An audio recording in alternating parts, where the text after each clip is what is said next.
Robohnya tower crane di Masjidil Haram Mekah pada hari Jumat 11 September 2015 lalu yang disebabkan badai pasir, hujan lebat dan petir menelan korban hingga ratusan jiwa. Peristiwa tersebut terjadi pada saat menjelang maghrib, dikala para calon jemaah haji hendak melaksanakan sholat maghrib. Hingga pada tanggal 14 September, tercatat sebanyak 10 orang jemaah calon haji asal Indonesia meninggal dunia dan 41 orang lainnya mengalami luka-luka. Untuk calon jemaah haji asal kota Parepare yang tergabung dalam kloter kedua, hingga saat ini dinyatakan selamat dari insiden tersebut. Tak satu pun jemaah asal Parepare yang tertimpa maupun terkena dampak. Hanya saja sebagian diantaranya sempat mengalami trauma.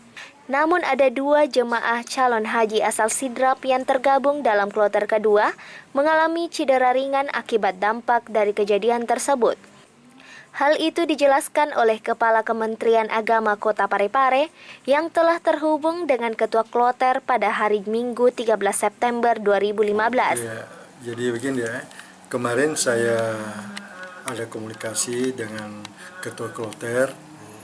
Ternyata laporan Ketua Kloter, alhamdulillah setelah terjadi insiden ini tidak ada masalah dari Parepare.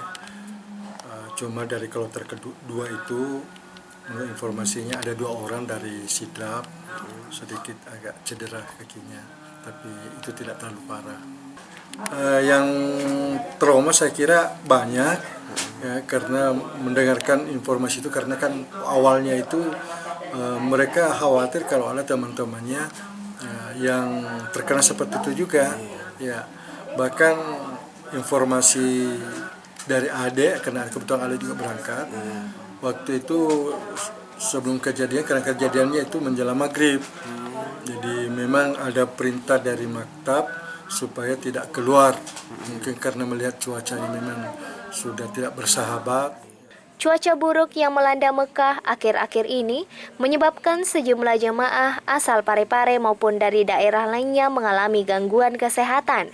Namun hingga saat ini, para dokter masih mampu menangani hal tersebut, sehingga proses ibadah tetap dapat mereka lakukan. Suarman Syamsyir, Pare TV mengabarkan. Amin.